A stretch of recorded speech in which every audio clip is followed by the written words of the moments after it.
Welcome to Rally the Tartans, where ancient echoes rise with every throw, where clans gather, steel meets stone, and the past walks beside us. We're lifting culture, throwing tradition, and celebrating the warriors, the history, and the heart of the Highland Games. I'm your host, Michael Paul Wolfgar Lewis. Let's rally the Tartans.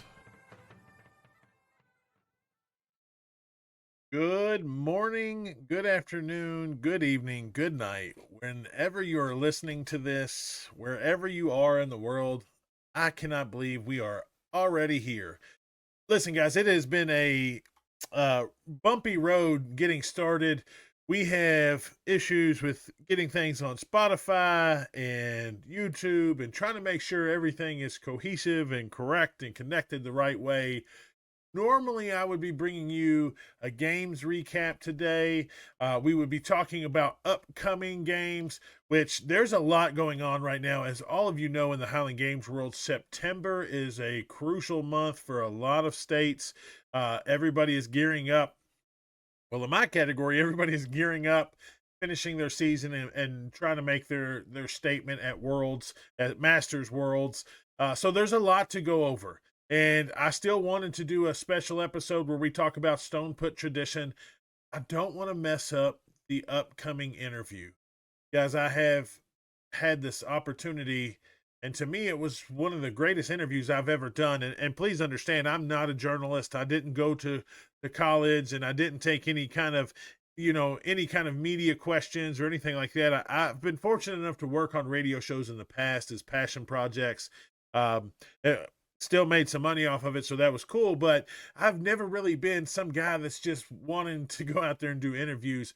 But I got a chance to interview somebody that was very important to me, somebody that I believe is very important to the Highland Games, especially if you're from that Kentucky area.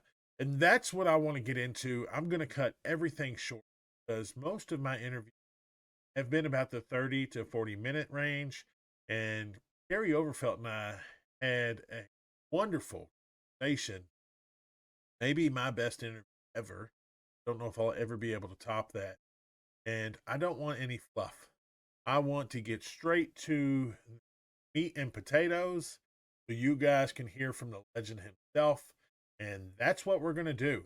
We are going to jump straight into the interview. I will release a special episode just for those recaps and those highlights of those games coming up, because there are so many crucial games and so many amazing athletes throwing amazing numbers right now. But let's get into interview Kerry Overfelt.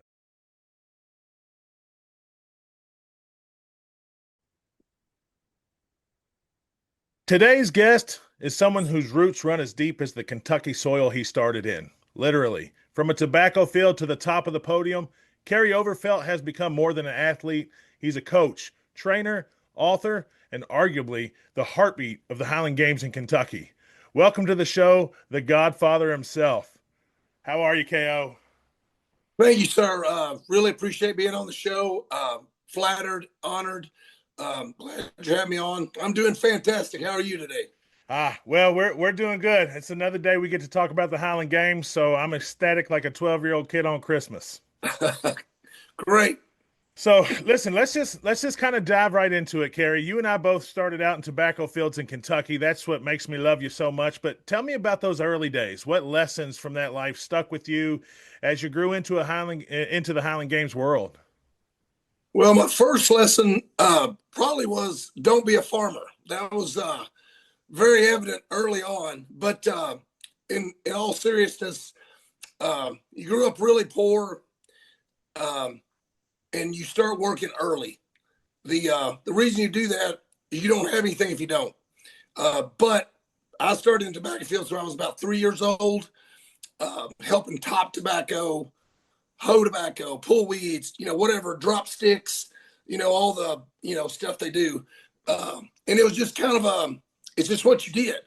Hard work was just instilled into me at such a young age that I didn't know you did anything different. I didn't know there was a thing called lazy. I mean, because you live on a farm, there's never downtime. You don't got to worry about being bored because there's always something to do.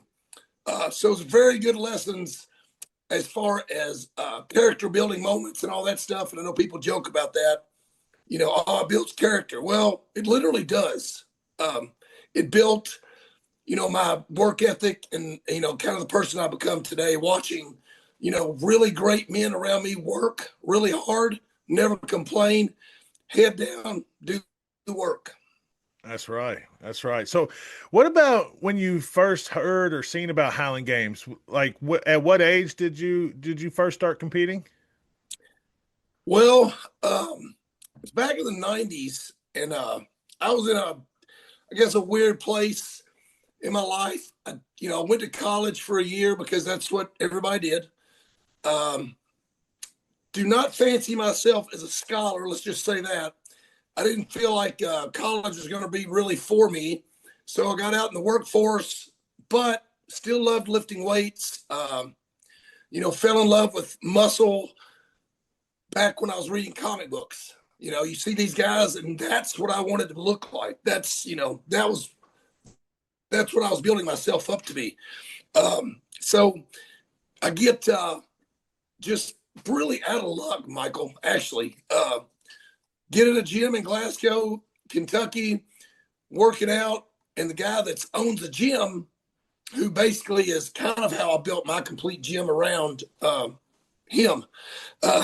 He said, "Hey, let's go try out these. Let's go try these Highland Games out," because Glasgow had one of the biggest at that time in the country, one of the biggest Highland Games. So we got the equipment from a guy that was the AD, and just started practicing. And none of us had any idea what we're doing, and that's kind of how it started. I was the worst out of the group of like six. Like, there was all just meatheads from the gym, and most of those guys were stronger than I was, and I had no idea what I was doing. Very, very limited throwing experience. You know how it goes in high school. You know this very well since you're coaching, high school throwers now. Usually the track coach rolls you a shot put, tosses you a disc, and says, "Go throw." There's no technique. You're just out there by yourself trying to figure it out. Well, that was my experience in the track and field world.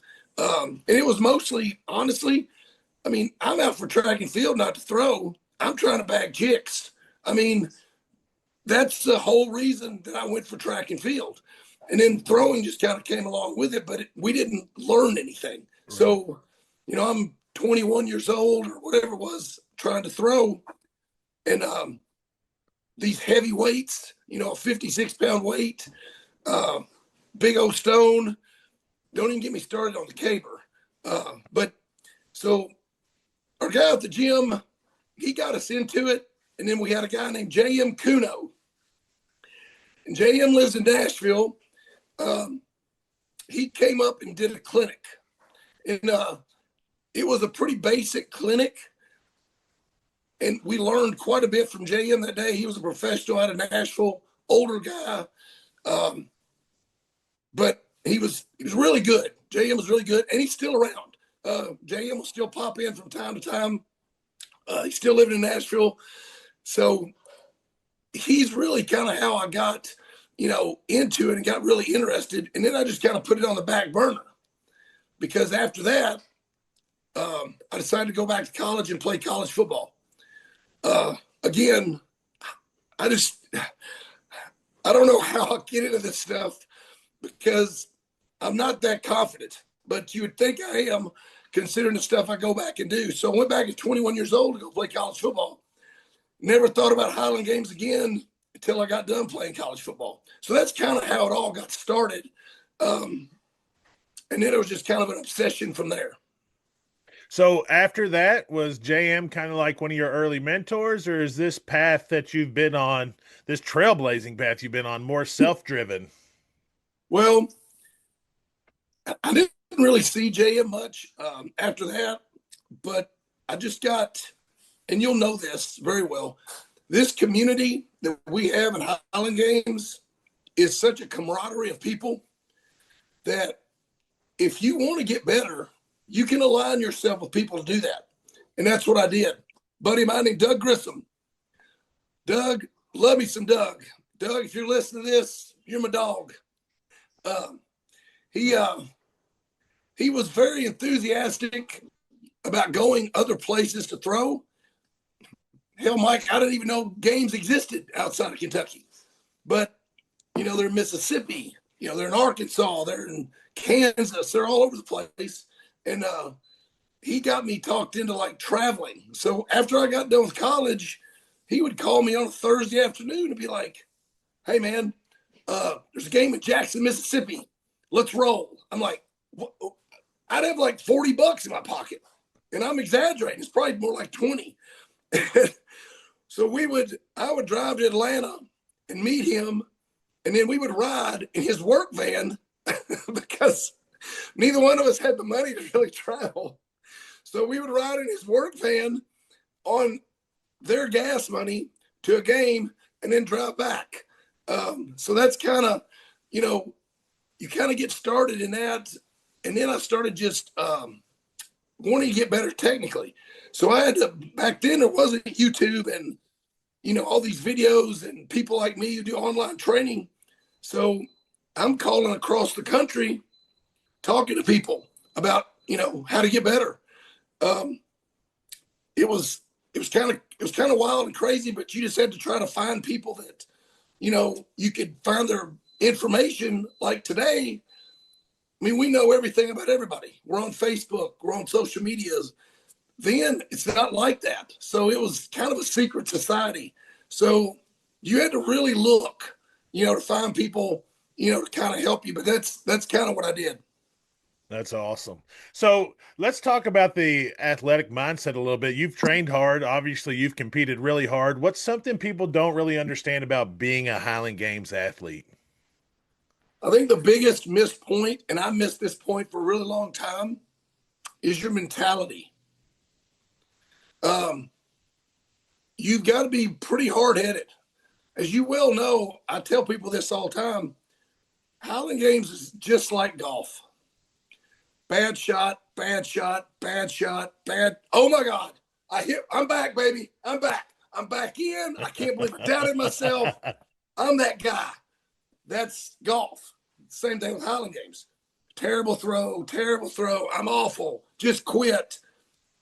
Mike, if I had a nickel for every time I screamed some derogatory obesity remark at myself and said, just quit, fatty, I'd be rich. Because you get very frustrated with this sport. But that's, the mentality, you got to be tough. To be good at this sport, you got to be in it for the long haul, unless you're very gifted. Let's say you're a, thrower. We'll take my buddy Sean Betts. He was, I think he was a Division III shot put discus thrower. He had all the intangibles. My buddy Larry Brock was a, decathlete and football player at App State. So they had coaches, so they knew positions. First time somebody said, hey, you want to be lined up at 12 and 6? I'm like, where do y'all see that clock at? I'm looking everywhere. Like, I don't have a clue about the lingo and track at all. So those guys have advantages, but you got to have a mentality. If you want to be good in the sport, it's got to be a no quit, and you got to be happy failing because Right. you're going to do that a lot. Right, for sure. So your mental edge, I mean, is this obviously you have it. Is this something natural, or is this something that you've built over time with all the adversity, in college, taking the year off and then going back? Like, you're definitely a tenacious person. So is it natural, or is it just built over time? Well, you hit on it when we started the podcast. We both grew up in a place that if you're not resilient, it will break you.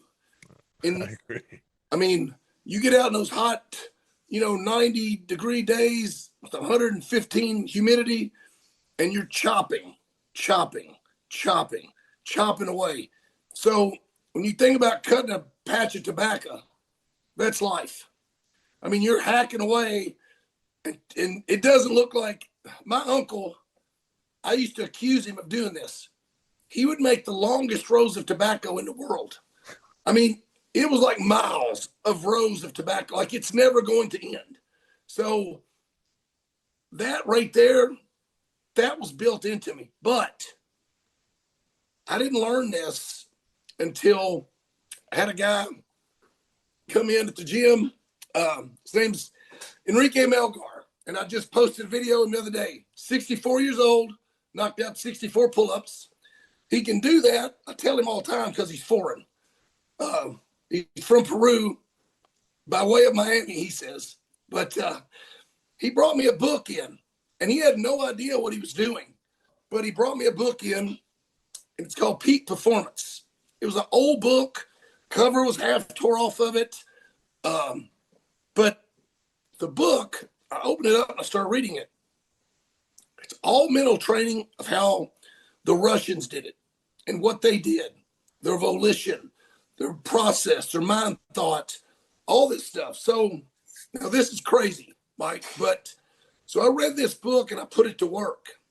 And you do these mind clusters and whatnot, and I won't go into all of it right now, but so you basically write down on a piece of paper what they're asking you. Then you go, okay, circle your whys. Then you go over, you do all these things, and then at the end it says, hey, write down your goals for the year. So I did. I met every single goal on that paper because I believed I would. And it made me rethink everything because I used to think if I'm a better athlete, then I'll beat you on the field. Nothing else matters. I've just got to be a better athlete than you, move better, be more explosive, have better technique. No.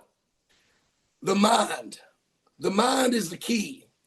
You listen to Tom Brady, and for God's sakes, I'm not comparing myself to that man, but he was talking the other day on a show, and he said that's what's missing. The kids have all the physical intangibles.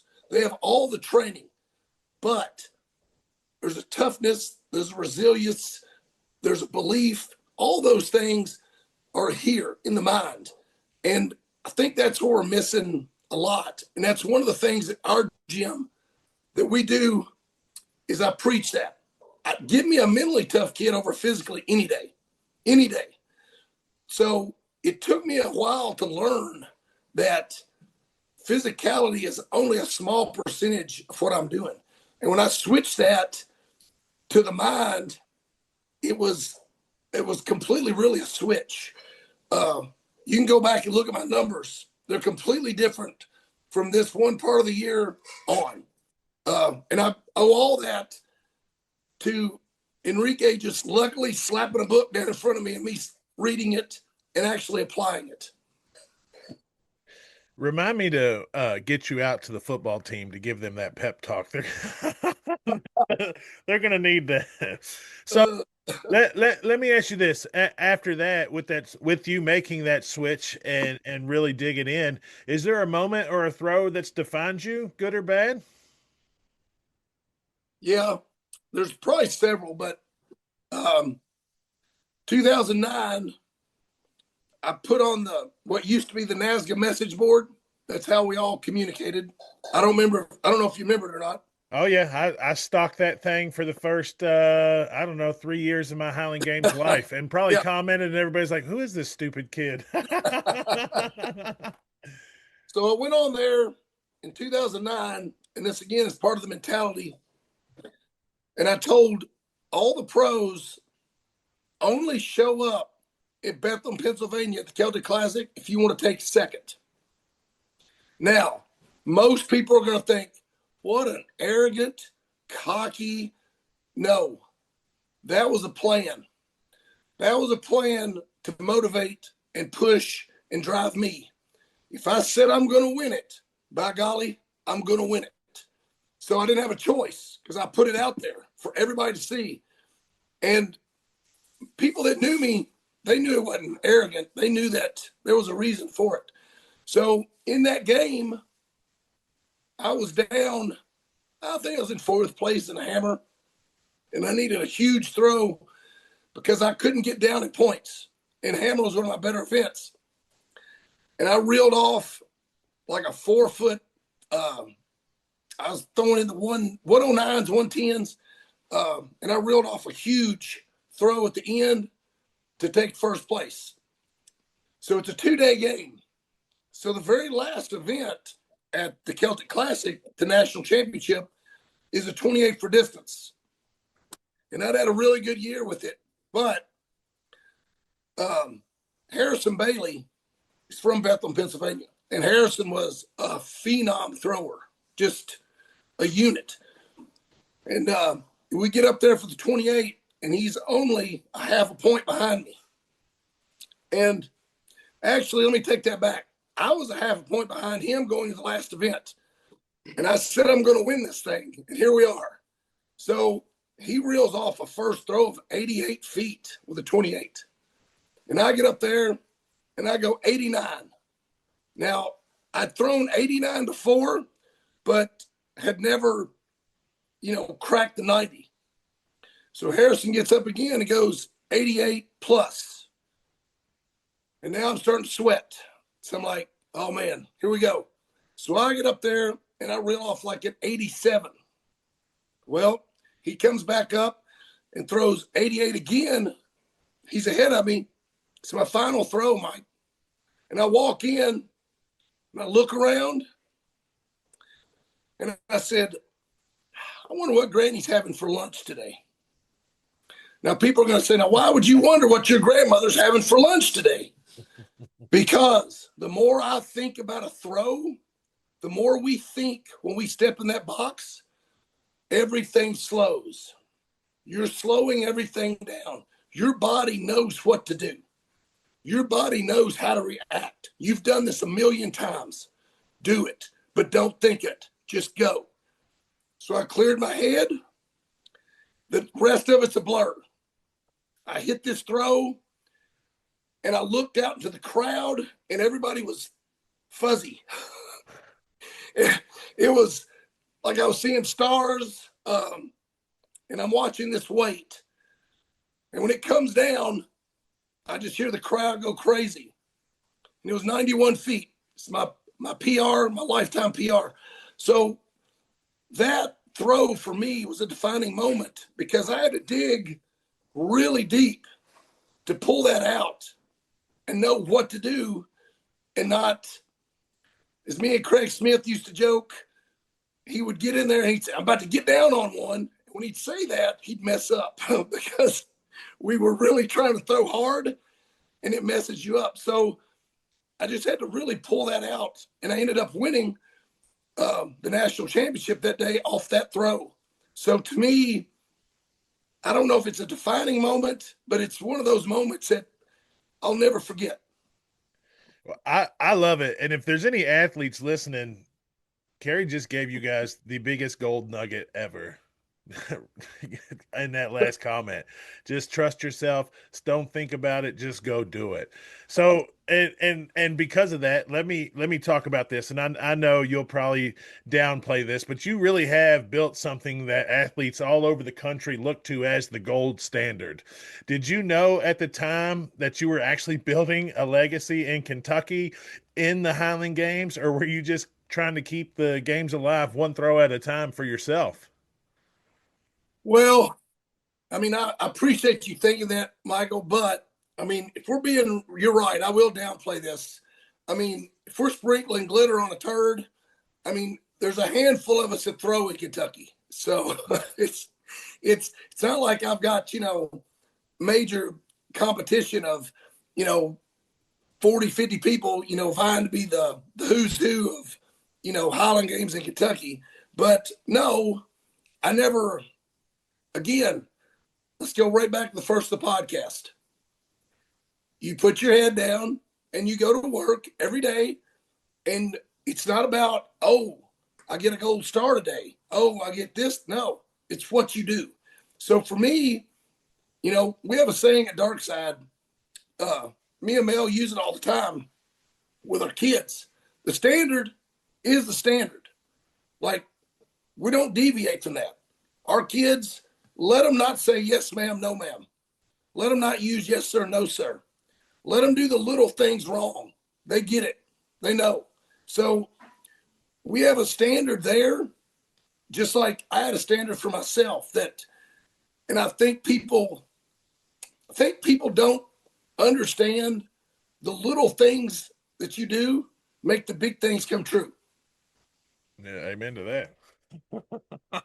So let me ask you this, because you just said obviously there's not a lot of throwers in Kentucky. It is not a very popular thing in Kentucky. I grew up in Meade County, not too far away from you. I had never heard, nobody ever told me about the games being in Glasgow growing up. I think in 2001 when I graduated, there may have only been 90 Highland Games across the country.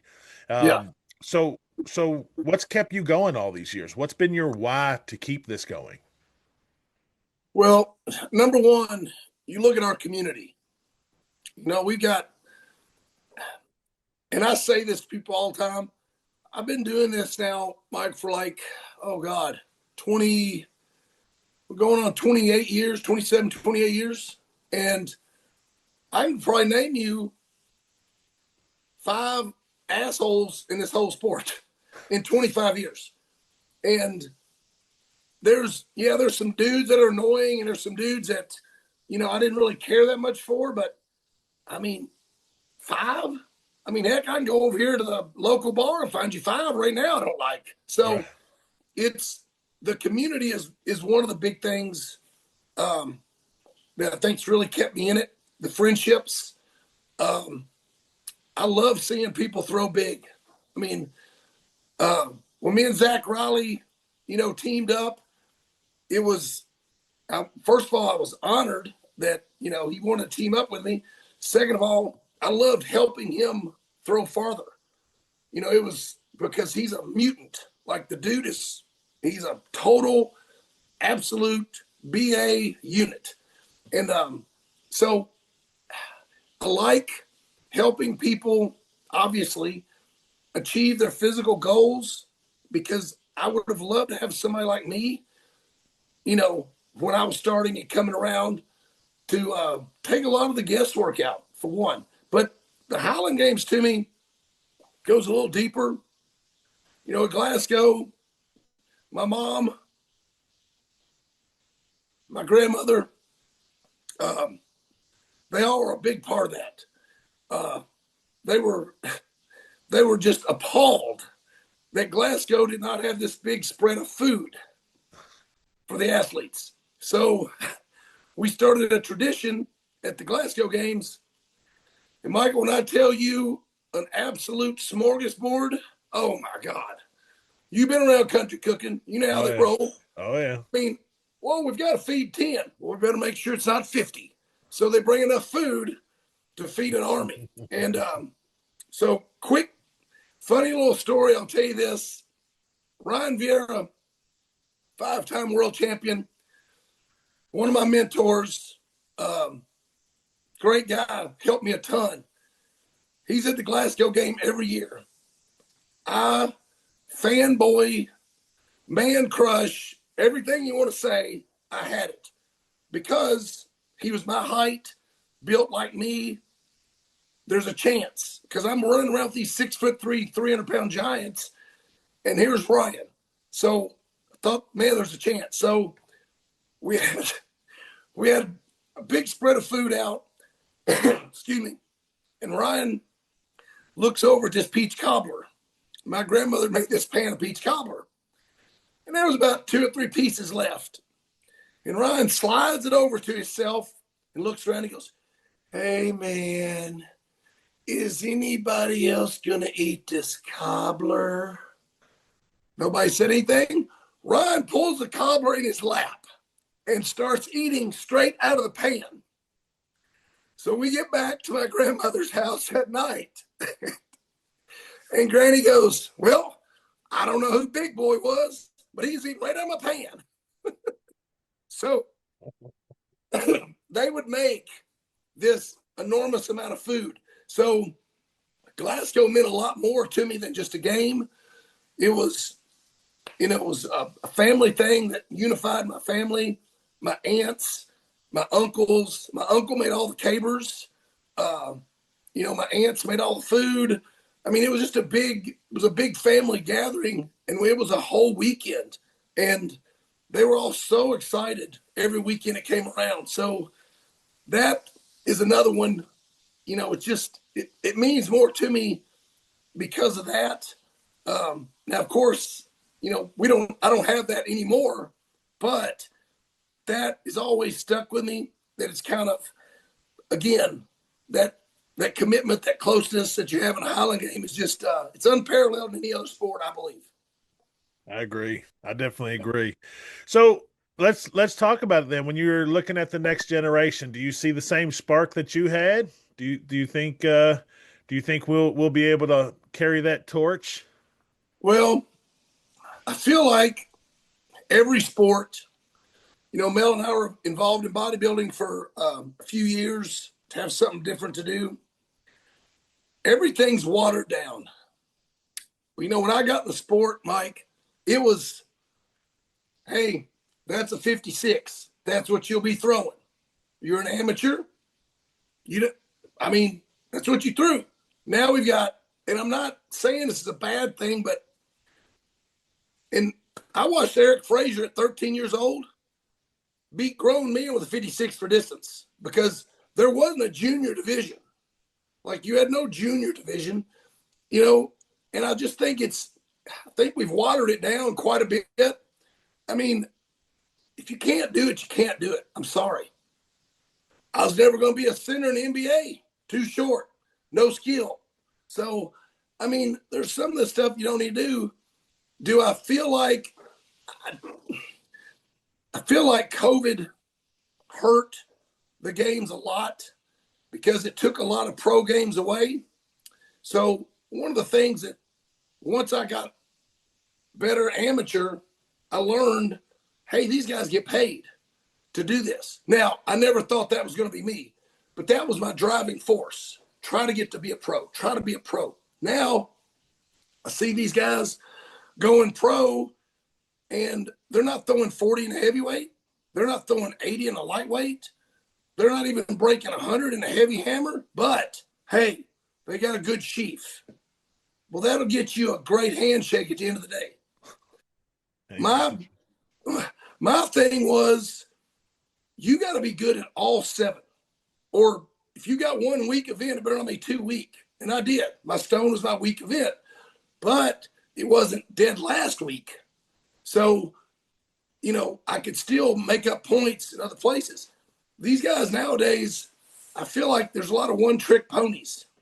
In the pros too. I mean, I'll just say it. There's a lot of one-trick ponies in the pros. We didn't really have that when I was coming up. Like, all the pros were good. And I know it's going to be, he's just an old crusty man. His generation was better. Go do some math, bro. Go check your numbers. Analytics won't lie to you. When you look at the top 10, our top 10 was sick. Like, and we were all right in there bunched together. Well, other than Ryan. Ryan was usually a little bit ahead of everybody else, but that's the problem I see. I get it. No, hey, I kind of agree. And I think there's a split, in my opinion. There's because there's a big part of people that want to do it just to connect to their cultural roots. Sure. And then you have the folks like you that are strictly, I don't want to say success driven, but like you talked about, you have a standard and you don't want to lower that standard. So Yeah. and that is why, and I know you're going to hate this, but that's why we call you the godfather of the Kentucky Highland Games. I had no idea about the Highland Games till I moved to Florida, and just the way the boys in Florida talked about you, I thought I was being so disrespectful from being just from the county over and not knowing you. I was just like, oh my God, what have I done?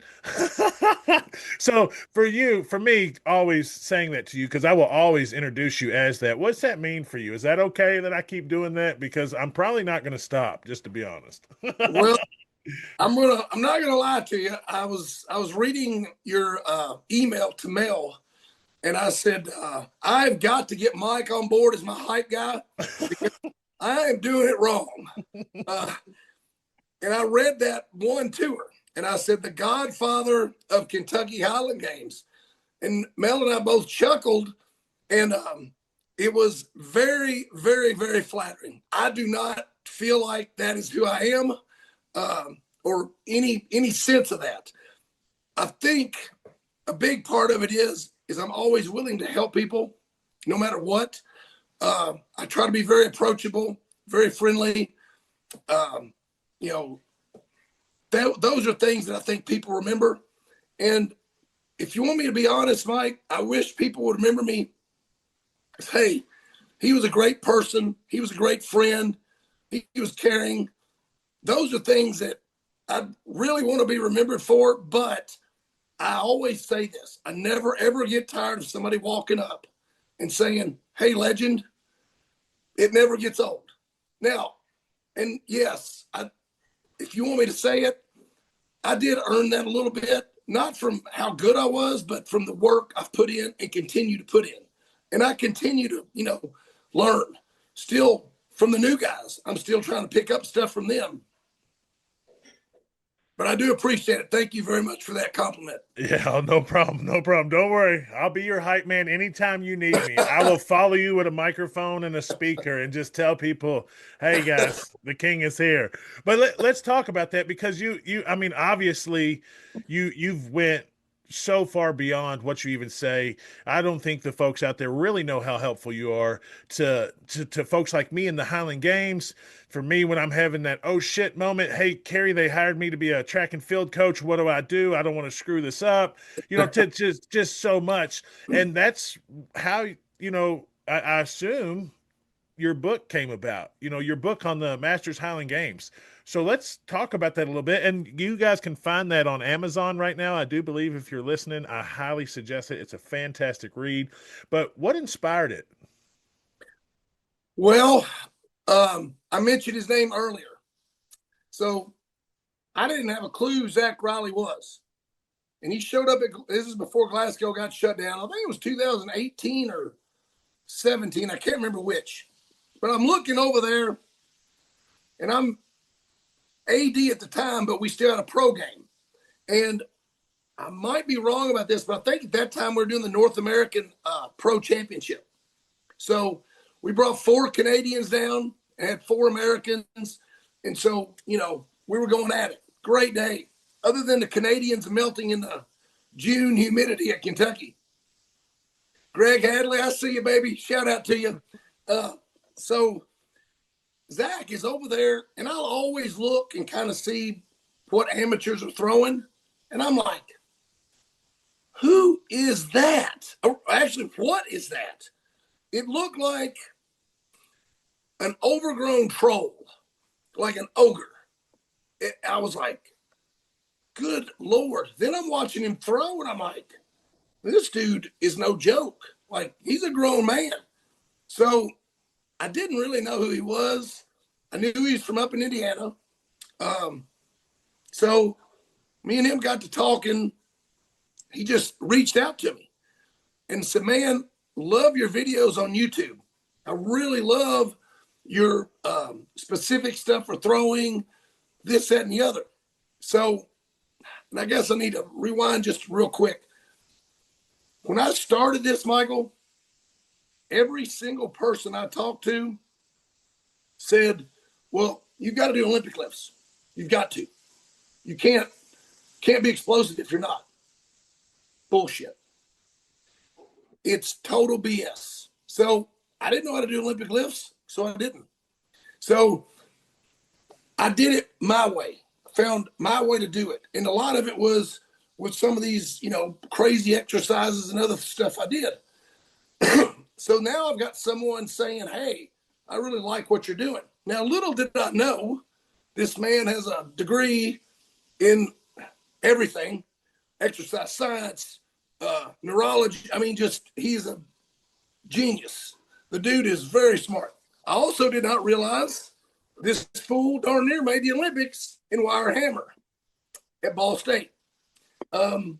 He went to school with Matt Winning, who's Winning's got a lot of stuff out, Winning Strength up in Ohio. But this guy was a kind of how do I put this? It was kind of valid. He's not he's not some dude over here who doesn't know anything. Like, he knows his stuff. And he's telling me how good my stuff is. Need to make it a book. And I'm like, dude, ain't nobody buying Highland Game books. He goes, I think we could do a good one. So he talks me into it. So it wasn't like, I'm going to help the community out and I'm going to write this book for them. Matter of fact, I'm going to give it away free. No, he literally, I'm not even kidding you. This was like 5 conversations of him talking me into writing this book. So I'm like, you know what? Let's do it. So he had the really hard task. So we had to go in and edit the hillbillyisms that I've got throughout this whole book. So he put together something that I'm super proud of in terms of how it lays out. And we really should have named it something else because it's for everybody. It's not just for masters. But from a marketing standpoint, and I have to worry about that, we've got more masters than we've ever had. So, and we don't have a book. We never had a book specifically for masters athletes because a lot of people were using, not a knock on Matt Vincent at all, not a knock on Dan McKim at all. They were using some of their book stuff, which they're great books, but I didn't think a masters athletes need to do 10 sets of 10. Our recovery is not the same. And no matter how much TRT you're on, or peptides, or creatine, or milk, or whatever, you're not going to recover, from thrashing yourself like that. So I was like, we're going to make this so it's friendly for the over 40 thrower. So it's kind of how we came up with the book. He and I are right now collaborating. We're going to do a cues book. So has that been announced yet? Are you saying that first right here? Right now. It's being announced right now. Oh my God, that's amazing. So what we're going to do is it's going to kind of be a companion book with our other one, but it's going to be cues for, let's say you're throwing stone and it keeps, say you're a right-handed thrower, keeps going off to the right. We're going to give you 2 or 3 cues of why it's doing that and then how to fix that. Oh, so that's great. That's fantastic. Each event, we're going to go through and do that. And then we're going to try to have it out. We'd like to have it out by next year, but it all kind of depends on, how quick we can get it in and all that stuff. But yeah, that's coming soon. That's great news, guys, and such gold for me. I can't believe you did that for me. That's amazing, guys. I can't wait to push that out there. So let me ask you this. What do you want people to feel when they read it? Especially now that you've just announced that there is a second book coming, what do you want people to get from these books? Problem solved. Like, for me, Mel and I have just been started in taking jujitsu. And I never wanted to take it because I've seen everybody get hurt. But we've got some really good instructors and I'm having to learn. Oh my gosh, my brain is so, yeah, I've got a lot of things I can still move and do with, but if I get you down on the ground, now I'm like, now what? Now what do I do? It's the same thing in Highland Games. Okay, I've got my first step down. Now what? So I want this to be for that. I want for people to get out of this book for you to look at it and be like, dadgummit, that's what I'm doing wrong every time, and able to fix it. So we're wanting it to be where you can keep this in your truck or car, grab it, pull it out during practice, be like, that's what I'm doing wrong. Go out, apply it, make it work. That's what our hopes are. That's fantastic. And it's definitely a durable book. It is stayed in my backpack for 3.5 years now and is not that beat up at all. I will tell you, I literally take that book everywhere with me, whether I need it that day or not. It stays in my everyday pack. Well, So let me switch gears a little bit. And I know you've still competed, but what's the difference about coaching versus competing? And how has mentoring all of us heathens kind of changed you? I think a lot of times, and I was just having this conversation the other day with somebody, being a great thrower and being a great coach are not the same thing. And I say this, God, all the time. If I'm doing a clinic and you're at that clinic, you're going to hear me say, this is how I do it. This does not mean that you have to do it my way. This is how I do it. Then I will also give them ways that this is how Craig Smith does it. This is how Zach Riley does it. So Highland Games is not a set in stone. You can do anything. I mean, you watch Kyle Lilly, watch his 28 technique. I couldn't do that to save my life. There's no way. He starts, sideways, does a full spin around, forget it. I'm out. I'm already dizzy watching him. So that's the first thing, is a great thrower does not produce a great coach. So I think you've got to be very wary and very cognitive of people's shape, for one. If you have bench press arms, and those are usually, you'll see a guy, he's barely going to get his hand in his pocket, good bench presser. Really shitty thrower usually, because you don't have the levers. Now, it doesn't mean you won't be a good thrower, but it's harder because you don't have those levers that someone else has. So that's another thing I look for. Movement morons.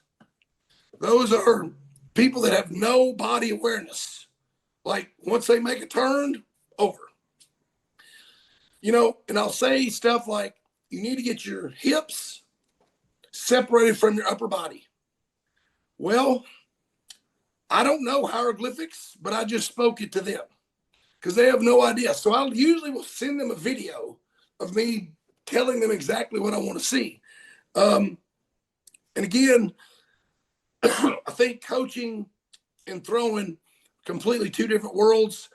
I wish that, my body would allow me to keep throwing because it makes me a better coach when I'm throwing. But I'm a better trainer when I'm, doing throw stuff because I remember stuff, stuff come, and I try stuff. I mean, I do a plethora of crazy stuff. I mean, look at any of my YouTube videos and you'll see. But I think to coach, you've got to care. And anybody that knows anything, you're not in Highland Games for money. Like I said earlier, I love seeing people throw big, have PRs. So for me, when about 4 weeks ago, Aaron Carr, kid I've been training since January, he was struggling. He wasn't moving towards his goals. He was doing everything I was telling him.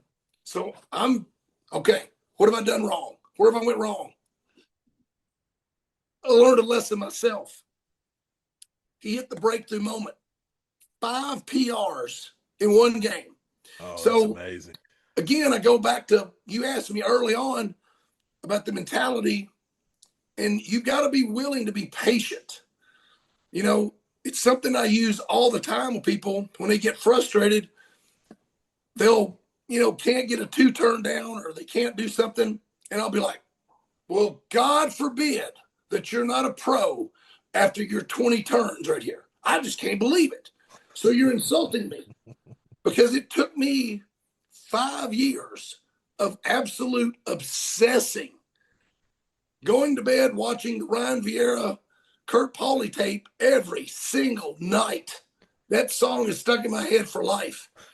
So I obsessed over this to do this. So again, getting back to, sorry you're not a pro after your 10 practice throws right now, but it takes a long time to do that. In coaching, you've got to be patient and you got to know who you're coaching. A lot of times you got to take stuff with a grain of salt. And for me, communicating. If you're ever in my gym and just sit and watch me with my college kids and my high school kids, it's a continuous circle of how you feeling, what's going on with you, everything. because you've got to know who you're coaching and what you're coaching. Because everybody can't be coached the same. And that's just, I think that's where I think we mess up sometimes, thinking, not everything fits for everybody else. So I guess that's kind of my take on the coaching part of that. I gotcha. So what do you say to somebody who's like 38, 40, 45, just thinking about getting started? Are the games still for them? Well, if you listen to me on the microphone, I say don't. If you value your joints, your health, your sanity, I would say find somebody that's doing it. Get with them, preferably not me. And that sounds terrible, but Mel and I work 6, some days 7. I mean, I wrote a program this morning, so it's hard. When I got to coach somebody for 4 or 5 hours on a Saturday, it just really shortens my, recharge time. Right. But just finding a group that's throwing and go throw with them, because number one, they've got the implements. Now, number 2, they'll break my golden rule. AMs don't take advice from AMs. But if that's what you're with, it works, because something's better than nothing. I mean, if you're starving and you get a crumb, that's better not having anything. But if you're capable, I see so many guys out here. It's like, well, I tore this bicep tendon, and then I tore this tricep, and then my quad detached, but I think I'm gonna be good for Worlds. I'm like, what? For what? For you to pay $200 and get a attaboy? I mean, at some point, you got to look at your health. I want to still be able. Yesterday, took my grandbabies to cut capers. I want to keep doing that. Well, If I keep throwing, if I'd have kept throwing, I wouldn't have a right shoulder left. I have nerve damage on my right side. I can't turn my foot. So it affects everything I do.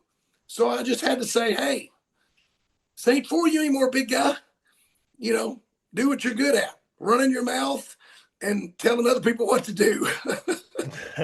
So with that being said, anybody that can't throw, please come out and volunteer on the field. We still need judges. We still Amen. need we still need everybody to be a part of it. I took an injury. I did feel that was a little directed because you could probably hear the shoulder popping in the microphone, but I went out and judged when I couldn't throw. So we need judges. We need people on the field. Come be a part of the family. Love it. I love it. Wait, good one. I love that segue. That was great. Yeah. Hey, you set it up, man. There's the alley oop. I think I'm tall enough to get the dunk. So, but let me ask you this, just so we know, obviously the legendary KO had some tough times. What's the hardest moment that you've ever faced in this journey? What got you through it? 2003. I'd been a pro about a year or two. I had a little success. Finished second to Vieira like 8,000 times, it felt like. Always the bridesmaid, never the bride. And 03, it was my second year throwing as a pro. Super excited. My mom gets sick. She hadn't been really good. She was diabetic. Never took care of herself. Basically everything I do now is to not be her. But again, you know how it goes, man. Those old country folk, they do whatever they want. They don't care. So, she smoked. She had diabetes. I mean, she said all these issues. And she took a real bad turn in 2003. And grew up no dad. We, single mom, me and my sister, my mom was it. Had my grandparents and my uncles, but basically I was slave labor for my uncles. So it wasn't like, it's, let's go out and play ball, boy. No, it was, let's go out and work. But I'm grateful for that now. But that was a rough time for me because my mom, was everything. She that's from my not quitting, work ethic, resilience, power. All that comes from her, because I watched that woman work 2, 3 jobs forever for us to live in a trailer. And then we upgraded to the projects, which we got an AC. I thought, shit, we're made it. And then we got cable. You couldn't tell me shit once we had cable. So, but I knew, how much she struggled. And at 11 years old, I worked tobacco that entire year to buy my own school clothes so she didn't have to. And I did that from 11 on, because when someone you love like that, and you just see them just every day beaten down. And what did she do? Every flipping day she got up, she went right back to work. It never failed. I seen that woman sick maybe once in her entire life. So watching that, and it's what I tell parents, kids are always watching. Kids are watching. They may not say anything, but they are watching. So when she passed, I thought, man, how am I gonna deal with this? So everything I had went into Highland Games. So it was a tough journey, but it was also a blessing. Now, that year was the first year I ever beat Ryan. It was 2 months after that. And she, it was really weird. It was only like a day. It was 2 months and a day, the day I beat Ryan, that she passed. So it was kind of crazy. It was in Minnesota, actually. So that was a little bit tough. Got through that. Other than that, just your normal. You get through slumps. Had a really bad slump in like 2006 or 7. Had to refocus and get things going, but nothing like I dealt with when I lost her, because when you lose somebody like that, it's tough. If you had as much love for him as I did, it was rough, but we got through it. Kerry, thanks for sharing that with us, man. And if you're listening, that is how the seeds of legacy are sown right there. That's that almost made me tear up, boss man. Good Lord, we're not supposed to cry on this. Well, We're supposed to talk Highland Games. That was amazing. But let me ask you this, okay? If you could go back to 18-year-old Kerry, what would you tell him today? nothing. Well, I love it. I say this all the time. Like, would I change my life? Maybe. Give me a stock tip. Maybe sure. But my life is such oh God. And I think all of our lives are, but it's a country road. It's an old country road. We're driving straight away. Oh man. And all of a sudden, 90-degree turn, and then you got 3 90-degree turns. That's my life. But because of that, I am who I am. I may not be that person. I may not be as resilient. I may not be as smart. And that's a stretch. I may not be a lot of things, but at 18, I thought I knew it all, as we all did. I just really started hitting the weights. Every ounce of my being was, about me, like most 18-year-old kids are. But I look at my journey, and then I worked. Then at 21, went back and played college football. Because I went back at that time, I have the best group of best friends a man could ever ask for. And I wouldn't have that group if I'd went earlier or I'd never went. I got started in Highland Games at 26. Really started. It was introduced to me earlier, but I really got started about 26 years old. And I don't know if I would have been as good or as interested had I started earlier. I might have got burnt out. I might have just been like, I don't want to do it anymore. But it was what I needed at that time. So I thought about that when I read that question, and man, so many things in my head, like, well, I'd have done this and I'd have done that, and I should have done this. And I went, wait a minute. No, I'm not me. And now, if you hate yourself, sure, you'd go back and do a lot of different stuff. But like I said to you, I want to be remembered as somebody that was a good friend, that was a good person, that tried to help people.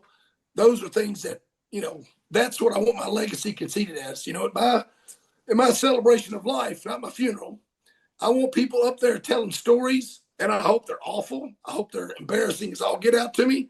I'm dead, it won't matter. But that's how I want people, So I don't think I would change anything, Michael, if you want the truth. Yeah, for sure. And you're definitely right on par for what we're talking about, man, because I think you have built such a big legacy. I think there's going to be some wonderful stories there. Um, when that day comes, and it'll be a sad day in Kentucky for sure, and the rest of the Highland Games world, which I don't even want to think about, obviously. But when that day comes, what do you think is something that people misunderstand about you? Mm, I don't know, because I try to be very, very transparent. I don't like beating around the bush about stuff. If you and I have a problem, let's me and you hash it out right now. We're adults. Um, I'm I'm pretty open about how I am with a lot of stuff. Um, I think I used to get worried that people didn't take me serious. That was my big concern, is because I was always joking about stuff, and I was always, laughing and having a good time. And when I'm on the field, I would have people come up to me and say, nobody looks like they're having as much fun as you are. And I said, good, because I wanted to be that type of person while I was on the field. But, when it's all said and done, I think I just said it a minute ago. If people are talking about what a good person I was, uh, honest, honesty's big with me. Loyalty's big with me. Um, if people remember me as the godfather of the Highland Games in Kentucky, I'd be okay with that. Um, Definitely want them to remember me as a fierce competitor. Um, no matter what, I would never quit, ever. I would never, ever lay down. I would go right till the very end. You hit on it earlier with your football team. When I was coaching, I was a defense coordinator at Bethlehem, and we'd play some of these teams. And I mean, it's a little bitty Catholic school over here we don't got any big country boys, and we don't have any, elaborate, talent. So it was tough. But I never quit coaching. I never quit. If we were down, I kept coaching just like we were going to win the game. That's my life. I don't ever want to quit. I want to keep going. And it's hard. Like, there's a lot of days that you just are like, man, I would just like for life to get easier. But that makes us soft. And life's not getting any easier, as we keep going on. It's supposed to, but I don't know if it will or not. So, being a competitor, not a quitter, good person, those are things that I really hope. If my name never gets mentioned along with the Highland game, but gets mentioned because I was such a good person, I'm good, brother. I'm good. That's awesome. I love it. Well, listen, let's do a little lightning round just to get to know OKO a little bit better before we close out here. What is your favorite Highland Games event? And we already know it's not Stone. God, no. As a matter of fact, we ought to just obliterate that boring event altogether. Um, I love the 56, man, because you'd see these shot putters come out and blast these stones, and you're like, as soon as they grab that man child, it's a different ball game. And at 56, I would watch it just absolutely whip these kids to death, and I would grab it And it was just something I was always good at. Even when I was bad, I was still pretty good at it. So love that 56.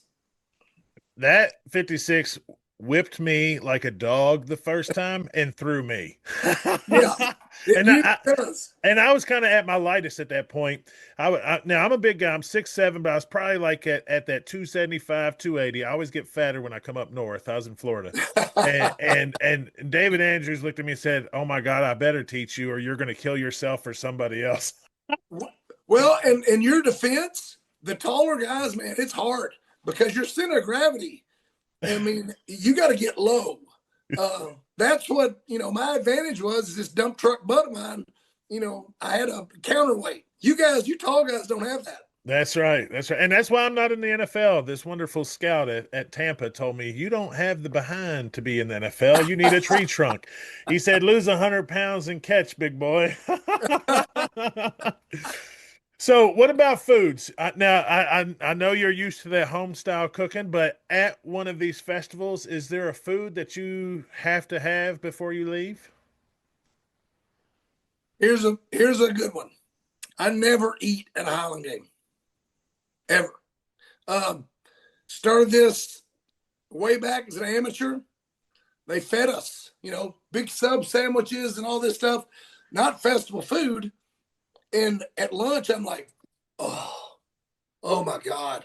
I was out. I was just like, I don't feel like throwing now because I've got a full belly. Should be used to that because you come in from cutting tobacco, you go to Granny D's table and you're eating.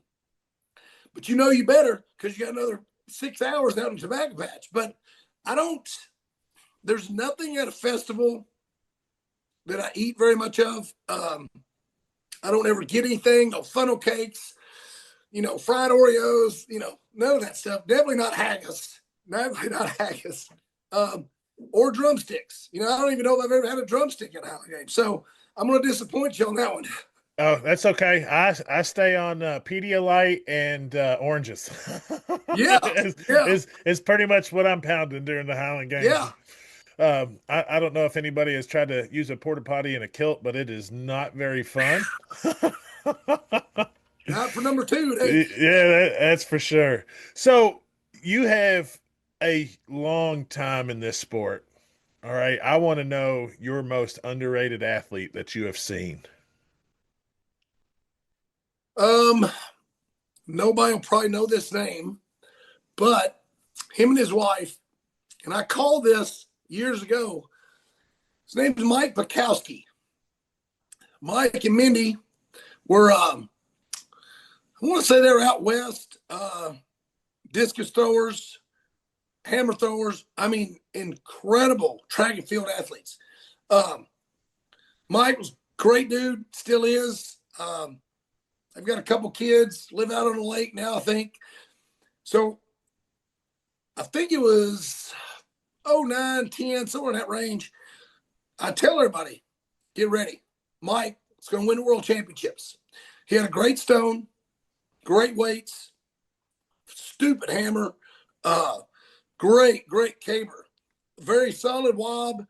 His sheet was his weak event, but he was solid. I mean, he was still solid. So Mike had a very underwhelming confidence in himself. You knew he was confident, but you'd never know it by talking to him. But to me, he was one of the more underrated athletes. He never really got, as much pub as everybody else because he got out too quick. He was in the sport 5, 6, 7 years. Came in and really, really good. That would probably be my guy. Probably be my guy. Well, good. I hope everybody that's listening goes and looks that up. Nazca's still alive a little bit. Should be able to find some information on there about those years. I'm going to switch this one up on you just a little bit. Since we already know, which one do you prefer, caber or sheaf? Oh, sheaf, easily. Now Uh, you say that, but you have some amazing pictures floating around with you and cabers. well, Photoshop's fantastic. I don't know if you've used it, but well, so the caber and I have a love-hate relationship. Like there's days that I'll pick it and it's just like it's on. And then there's days I'm like, I don't even know what I'm doing out here. The sheaf, come on, Mike, throwing hay, baby, all day, every day. A quick little story on that is one summer I came back, my sheaf wasn't very good. I just started in Highland Games. It's like 1998, 99. So my uncle, of course, we had to throw hay. Well, we didn't have an escalator. No. We don't mess with that stuff. So I'm on the wagon, literally chucking hay into the loft. And these are like 70-pound bales. So while I'm sitting there, I thought, hey, kind of get my sheaf motion in. Maybe it'll help me. We did 2 weeks of hay. Went back about a week or so later. I'm throwing 4 feet higher in the sheaf. So it gave me ideas, of what to do, but sheaf for sure over caber, because if you've seen my cabers, there's no telling what they look like. I mean, you're going to pick one. It's probably got a crooked leg in the middle, snake back up top. I mean, you don't know what's going to happen. So, I prefer those cabers. The straight uniform caber is just like I'm not gonna say it's easy, but I like a little bit of a challenge. Yeah, well, you'd love these. Well, hey, next year I'll be back at it next year. Good. But give me one word real quick just to describe the Highland Games family before we close this out for everybody. One word. Togetherness. We're out there on that field. Every one of us have a common goal we're trying to hit. But if I'm competing with you, we're in this together.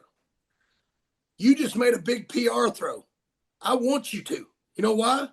Because now I got to.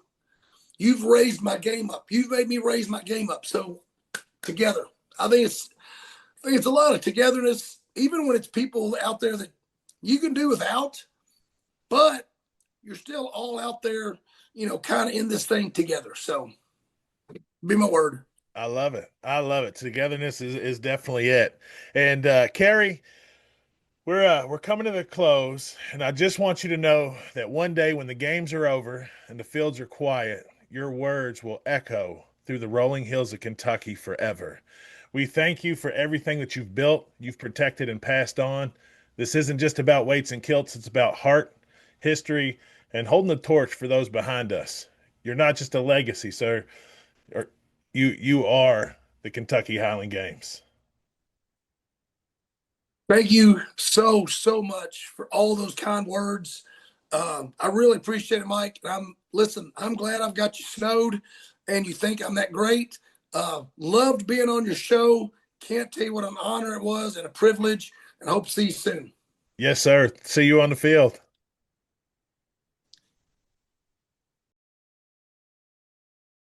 Ladies and gentlemen, I hope you enjoyed that interview as much as I did. I hope it paints a picture of how important everyone's legacy is, helping the Highland Games, but especially Kerry Overfelt for what he's done for a lot of us younger athletes and older athletes, and making us better every time we talk to him. It's spectacular to have him on our show as one of our first featured guests. And I would also like to make the announcement that Kerry has now started a Patreon. For $5 a month, you can get Highland Games tips and tricks and a whole bunch of other amazing value from Kerry. Again, the godfather of Kentucky's Highland Games, over on his Patreon. Make sure you find him on social media. Make sure you give him a follow. And guys, we can't thank you enough for being a part of this amazing journey at Rally the Tartans. Thank you, and we look forward to hearing your feedback. Have a great night.